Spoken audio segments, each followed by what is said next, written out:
स्वागत है आपका अपने YouTube चैनल बीपीएससी बंधु में। दोस्तों, पिछले क्लास में हम लोगों ने सिख धर्म और यूरोपीय कंपनियों का बिहार में आगमन पढ़ लिए थे। दोस्तों, आज की क्लास में हम लोग जनजातीय विद्रोह पढ़ेंगे। कौन से जनजातीय विद्रोह कहाँ पे हुए और कब हुए और इसका नेतृत्वकर्ता कौन थे। तो इस हमारा टॉपिक आज का है जनजातीय विद्रोह। जनजातीय क्षेत्रों में अंग्रेजों के बढ़ते राजनीतिक, आर्थिक एवं धार्मिक हस्तक्षेप के कारण कई जनजातीय विद्रोह हुए। बिहार के प्रमुख जनजातीय विद्रोह निम्नलिखित हैं। तो हम लोग का जो पहला जनजातीय विद्रोह था वो तमार विद्रोह था, जो वर्ष 1789 से 1794 तक 5 साल तक चली।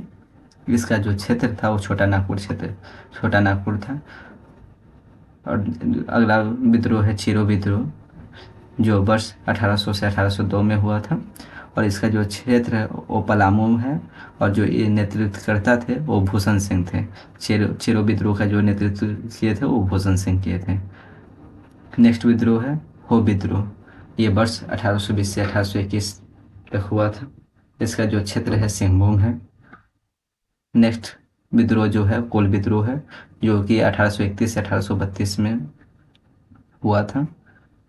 इसका क्षेत्र छोटा नागपुर क्षेत्र है, और जो नेतृत्वकर्ता थे वो बुद्धो भगत थे। कोल विद्रोह का नेतृत्वकर्ता बुद्धो भगत थे। नेक्स्ट विद्रोह है हम लोग का संथाल विद्रोह, जो कि 1855-56 में हुआ था, और इसका जो संथाल परगना है वहाँ पे हुआ था, और इसका नेतृत्व सिद्धू, कान्हू, चांद और भैरव चारों भाई थे जिन्होंने इसका नेतृत्व किया। अगला विद्रोह है सरदारी विद्रोह, जो 1858 से 1895 तक चला, और जो इसका क्षेत्र है छोटा नागपुर क्षेत्र, और सिंहभूम है। नेक्स्ट विद्रोह है मुंडा विद्रोह, जो 1895 और 1900 के बीच हुआ था। इसका जो क्षेत्र है छोटा नागपुर क्षेत्र है, और जो इसका नेतृत्व करता थे वो बिरसा मुंडा थे। और अगला विद्रोह है ताना भगत विद्रोह, जो 1913 से 1914 में हुआ था, और इसका क्षेत्र जो है वो गुमला है, और नेतृत्वकर्ता जतरा भगत है। भगत विद्रोह का जो नेतृत्वकर्ता थे वो जतरा भगत थे। दोस्तों, ये सारे विद्रोह बीपीएससी, बिहार एसएससी और बिहार दरोगा के लिए बहुत ही इम्पोर्टेंट है, क्योंकि यहाँ से प्रत्येक साल क्वेश्चंस रहते ही हैं। अब हम लोग संथाल विद्रोह को देखेंगे बारीकी से। संथाल विद्रोह जो 1855 से 56 ईस्वी में हुआ था। 1857 ईस्वी की क्रांति से तुरंत पहले यह विद्रोह भागलपुर से राजमहल तक के क्षेत्र में हुआ, जिसे दामन एकहो के नाम से जाना जाता है। 1897 ईस्वी के विद्रोह को दामन एकहो के नाम से भी जाना जाता है। यह जनजातीय शोषण के विरुद्ध प्रथम सशक्त जनजातीय विद्रोह था। इस विद्रोह का जो कारण था वो बाहरी लोगों, जिसे दिक्कुओं कहते हैं, दिक्कू, बाहरी लोग को दिक्कू कहा जाता था, द्वारा शोषण, मांझी व्यवस्था एवं पढ़ा पंचायत व्यवस्था में परिवर्तन आदि था। इस विद्रोह का जो नेतृत्व करता थे वो नेतृत्वकर्ता सिद्धू, कान्हू, चांद एवं भैरव थे। यह विद्रोह असफल रहा, लेकिन इसके परिणाम स्वरूप संथाल परगना काश्तकारी अधिनियम 1869 संथाल परगना एवं मांझी व्यवस्था को मान्यता दी गई। अगला विद्रोह है हम लोग का मुंडा विद्रोह, जो 1895 से 1900 ईस्वी तक चला।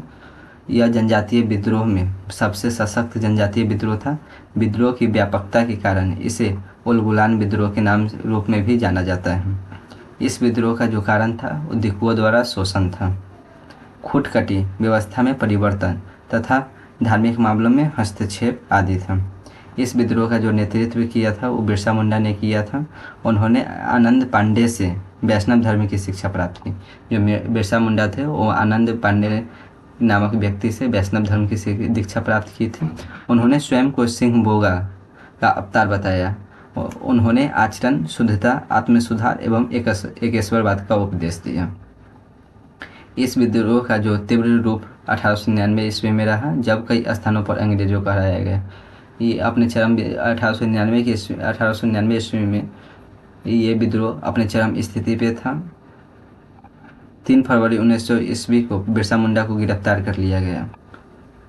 9 जून 1900 ईस्वी को हैजा के कारण उनकी मृत्यु हो गई। विद्रोह के परिणाम स्वरूप खुटकट्टी व्यवस्था पुनः लागू की गई। छोटा नागपुर काश्तकारी अधिनियम 1908 पारित किया गया। अब हम लोग देखेंगे 1857 ईस्वी के क्रांति के पूर्व बिहार में हुए जो विद्रोह या आंदोलन है उसको पढ़ेंगे। तो इसका सबसे पहला है बहावी आंदोलन। बहावी आंदोलन के जो प्रवर्तक थे वो अब्दुल अल बहाव थे। उन्होंने अरब क्षेत्र में इसको प्रारंभ किया था। भारत में इसको सैयद अहमद बरेलवी ने नेतृत्व प्रदान किया। प्रारंभ में इस विद्रोह का उद्देश्य धार्मिक सुधार था, परंतु बाद में राजनीतिक सुधार एवं आंदोलन के रूप में बदल गया। भारत में इस विद्रोह के दो केंद्र थे। प्रथम केंद्र सितना जो पश्चिमोत्तर सीमा पर है और दूसरा केंद्र पटना में था। पटना केंद्र से धन एवं स्वयं सेवकों को सितना भेजा जाता था। सैयद अहमद बरेलवी ने पटना में अपने 4 प्रतिनिधि चुने।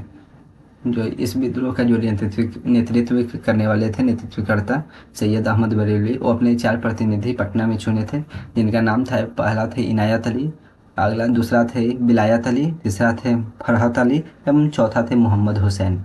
बंगाल का जो फैजी आंदोलन बहावी आंदोलन से ही प्रेरित था। जो फैजी आंदोलन हुआ था बंगाल में, वो बहावी आंदोलन से प्रेरित था, जिसके जो नेतृत्वकर्ता थे वो हाजी शरीयतुल्लाह थे। बहावी आंदोलन का दमन के लिए 1863 ईस्वी में अम्बाला तथा 1865 ईस्वी में पटना अभियान चलाया गया। बहावी नेताओं को कारावास तथा मृत्युदंड की सजा दी गई। अंततः आंदोलन को दबा दिया गया। नेक्स्ट विद्रोह है हम लोग का नोनिया विद्रोह, जो 1770 से 1800 ईस्वी तक चला। बिहार के सोरा उत्पादक वर्ग नोनिया द्वारा यह विद्रोह किया गया था। सोरा का उपयोग बारूद बनाने में किया जाता था। बिहार में सोरा उत्पादन मुजफ्फरपुर, सारण, हाजीपुर, पूर्णिया आदि क्षेत्रों में होता था। बिचौलियों कच्चा सोरा ब्रिटिश कारखाने को देते थे। बिचौलिया जो थे वो कच्चा सोरा देते थे ब्रिटिश कारखाने को तथा मुनाफा स्वयं रख लेते थे। परिणाम स्वरूप नोनिया समुदाय ने गुप्त रूप से सोरा बेचना शुरू कर दिया। अंग्रेजों ने इस पर रोक लगाई, जिसके विरोध में नोनिया समुदाय ने विद्रोह कर दिया। अंततः अंग्रेजों द्वारा विद्रोह को दबा दिया गया। दोस्तों, नोनिया विद्रोह के साथ ही हम लोग का जनजातीय विद्रोह समाप्त हुआ। अगले क्लास में हम लोग 1857 की क्रांति और बिहार को पढ़ेंगे। 1857 की क्रांति कब हुआ, किस लिए हुआ, वो हम लोग देखेंगे, जो कि हम लोग का ये टॉपिक अगला क्लास में कंप्लीट होगी। दोस्तों, वीडियो को लाइक करें और चैनल को सब्सक्राइब करें, ताकि वीडियो आपके पास सबसे पहले पहुंचे। धन्यवाद।